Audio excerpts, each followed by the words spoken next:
අද මං ඔයාලට කියලා දෙන්නේ ගෙදරදීම කොහොමද අපි ෂීට් මාක්ස් එකක් හදාගන්න කියලා. ඉතින් මේ තියෙන්නේ පේස් ෂීට් මාක්ස් එක. පේස් ෂීට් මාක්ස් එකකින් වෙන්නේ අපේ සමේ තෙතමනි හොඳින් ආරක්ෂා කරලා සමට හොඳ ග්ලෝ එකක් ලබා දෙන එක. ඔයාලා දැකලා ඇති කොරියන් අයගේ ස්කින් එක හරිම ලස්සනයි. එයාලට හොඳ ග්ලාස් ස්කින් එකක් තියෙනවා. ඉතින් ඇත්තටම එයාලගේ ස්කින් එකේ එක රහසක් තමයි මෙන්න මේ ෂීට් මාක්ස් කියලා කියන්නේ. මේ තියෙන්නේ මම දැනට මාස 2කට විතර කලින් ගත්ත ෂීට් මාක්ස් එකක්. මේක කොරියන් නිෂ්පාදිත එකක්. ඉතින් මේකේ ප්‍රයිස් එක ඒ කාලේ රුපියල් 300ක් වගේ වුණා. දැන් ඊටත් වඩා වැඩි ඇති. ඉතින් අඩුම වශයෙන් සතියේ දවස් 2ක්වත් අපි මේ ෂීට් මාක්ස් එක පාවිච්චි කරන්න ඕනේ. ඉතින් ඒ කියන්නේ අපිට ලොකු මුදලක් වැය වෙනවා. වගේම මේ ෂීට් මාක්ස් එක එකපාරයි යූස් කරන්නත් පුළුවන්. ඒ නිසා මම අද ඔයාලට කියලා දෙනවා අපිට නැවත ප්‍රයෝජනෙට ගන්න පුළුවන් ෂීට් මාක්ස් හදාගන්න පුළුවන් ආකාර 3ක්. ඉතින් අපි යමු වීඩියෝ එකට. මම අද ඔයාලට කියලා දෙනවා කම්ප්‍රෙස් ෂීට් මාක්ස් එකකින් කොහොමද ගෙදරදීම ෂීට් මාක්ස් එකක් හදාගන්නේ. ඒ වගේම ටිෂු පේපර් එකක් පාවිච්චි කරලා කොහොමද ෂීට් මාක්ස් එකක් හදාගන්නේ. ඉතින් මේ දෙකම අපිට එකපාරයි යූස් කරන්න පුළුවන්. ඒ වගේම මං කියලා දෙනවා ඔයාලට අපි ගෙදර ඔයාගේ පරණ ටී-ෂර්ට් එකක් හරි ඒ වගේ රෙදි කෑල්ලක් ආධාර කරගෙන නැවත පාවිච්චි කරන්න පුළුවන් ෂීට් මාක්ස් එකක් හදාගන්න විදිහ. පළවෙනි විදිහ තමයි කම්ප්‍රෙස් ෂීට් මාක්ස් එකක් මගින් කොහොමද අපි පේස් ෂීට් මාක්ස් එක හදාගන්නේ කියලා. මේක තමයි ලේසිම ක්‍රමය. මේ බවට ගන්න පුළුවන් ලවර්ස් වල වගේ වෑන්. ඉතින් රුපියල් 20ක් වගේ පොඩි මුදලක් තමයි මේක වෙන්නේ. අපිට අවශ්‍ය සීරම් එකට මේක දැම්මට පස්සේ මේක ෂීට් මාක්ස් එකක් විදිහට හැදිලා එනවා. මම ඔයාලට ඒක වීඩියෝ එකේ ඉස්සරහට කියලා දෙන්නම්. ඉතින් මේක තමයි පළවෙනි විදිහ ෂීට් මාක්ස් හදාගන්න. දෙවෙනි විදිහ තමයි මෙන්න මේ වගේ ටිෂු පේපර් එකක් පාවිච්චි කරලා ෂීට් මාක්ස් එකක් හදාගන්න පුළුවන්. ඉතින් අපිට මේකට අවශ්‍ය වෙන්නේ ෆේෂල් ටිෂු. ඔයාලට ඉල්ලන්න පුළුවන් කඩේකින් ෆේෂල් ටිෂු කියලා. ඉතින් සාමාන්‍යයෙන් මෙන්න මේ වගේනේ ෆේෂල් ටිෂු එක. ඉතින් මේක අපිට අර අපේ මූණේ ෂේප් එකට, ඒ කියන්නේ රවුමකට කපා ගන්න බෑ. මොකද හැමුණොත් එහෙම මේකේ ප්‍රමාණය මදි වෙනවා.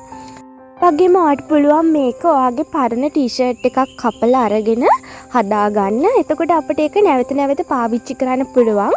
ඉතින් මේ තියෙන්නේ මම මගේ පරණ ටී-ෂර්ට් එකක් කපලා අරගෙන තින්නේ. අනිවාර්යෙන්ම මේක හොඳ පිරිසිදු රෙද්දක් වෙන්න ඕන. සාමාන්‍යයෙන් විස්කම්බය සෙන්ටිමීටර 25ක් වගේ ගන්න.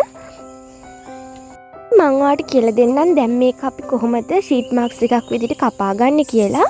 මම මේ අරන් තින්නේ අර රෙදි කෑල්ල මගේ පරණ ටී-ෂර්ට් එකක් කපලා අරගත්ත. මේ වගේ රවුමක් මම කපලා තිනවා.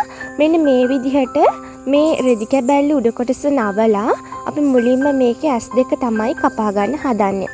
මේ විදිහට අර රවුම් ආකාරයට මෙහෙම කපා ගන්න උඩ කොටස. ඊට පස්සේ මේක මේ විදිහට නැවත නවා ගන්න. දැන් අපි නහය කොටස තමයි ෂීට් මාක්ස් එකේ කපා ගන්නේ.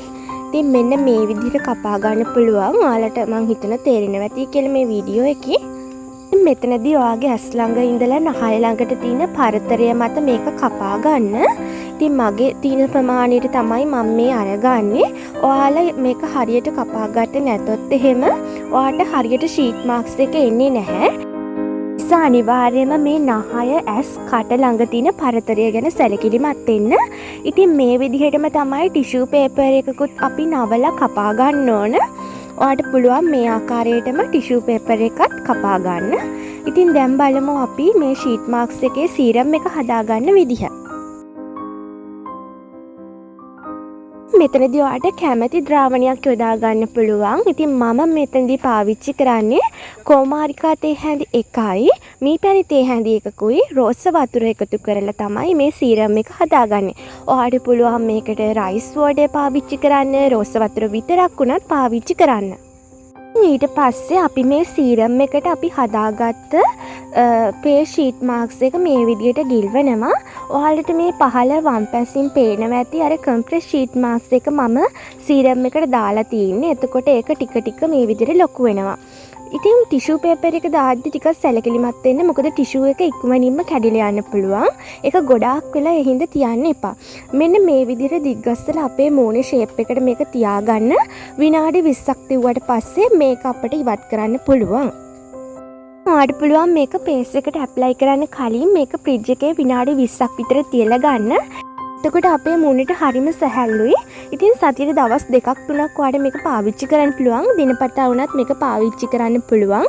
ඔයා සීරම් එකට දාන ද්‍රව්‍ය අනුව තමයි ඉතින් ඒක වෙනස් වෙන්නේ. ටිෂු පේපර් එකකිනුයි කම්ප්‍රෙස් ෂීට් මාස්ක් එකකිනුයි හදාගන්න ෂීට් මාස්ක් එක ඔයාට එකපාරයි යූස් කරන්න පුළුවන්. නමුත් පරණ ටී-ෂර්ට් එකකින් හදාගන්න ෂීට් මාස්ක් එක ඔයාට නැවත සෝදලා නැවත පාවිච්චි කරන්න පුළුවන්.